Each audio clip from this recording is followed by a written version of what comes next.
ఎందుకంటే హవ్యము కవ్యము అని రెండు మాటలు ఉంటాయి వైదిక సంప్రదాయంలో. హవ్యం ఎవరికి ఇస్తారంటే దేవతలకు ఇస్తారు, కవ్యం ఎవరికి ఇస్తారు అంటే పితృదేవతలకు ఇస్తారు. పితృదేవతల్ని జ్ఞాపకం పెట్టుకుని వాళ్ళకి తద్దినం పెట్టకపోతే ఏమవుతుంది అంటే, వాళ్ళు ఎవరు తద్దినం పెట్టవలసిన వాడో వాడు పెట్టకపోతే వాడిని ఏం చేయరు, వాళ్ళు వాడిని ఇబ్బంది పెట్టరు. కానీ వాళ్ళు తమ ప్రభావం ఎవరి మీద చూపిస్తారంటే తద్దినం పెట్టని వాడి బిడ్డల మీద చూపిస్తారు. కొడుకు పెట్టట్లేదు అనుకోండి, ఆ కొడుకు బిడ్డల మీద దాని ప్రభావం ఉంటుంది. ఎందుకనంటే దేవతలకి కూడా ఒక లక్షణం ఉంది.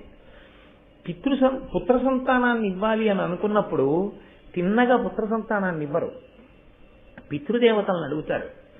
ఇమ్మంటావా, వీడికి కొడుకుని ఇవ్వచ్చా అని అడుగుతారు.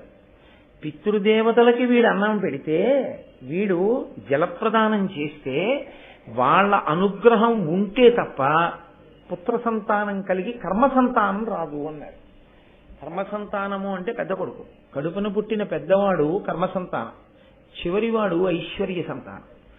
కాబట్టి పెద్ద కొడుకు ఉన్నాడు అంటే ఏమిటంటే తన శరీరం పడిపోయినప్పుడు ఈ శరీరంలో ఉండేటటువంటి పంచభూతములను బ్రహ్మాండములో ఉన్న పంచభూతములలోకి పంపించేసి మళ్ళీ ఇతను ఈ శరీరంలో ఉండగా చేసుకోగలిగాడో చేసుకోలేకపోయాడో అని ఇందులో ఉన్న జీవుణ్ణి తరింపచేయడానికి గయాశ్రాద్ధం పెడతాడు. ఎవడు గయాశ్రాద్ధం పెట్టాడో వాడినే కొడుకుని పిలుస్తుంది శాస్త్రం.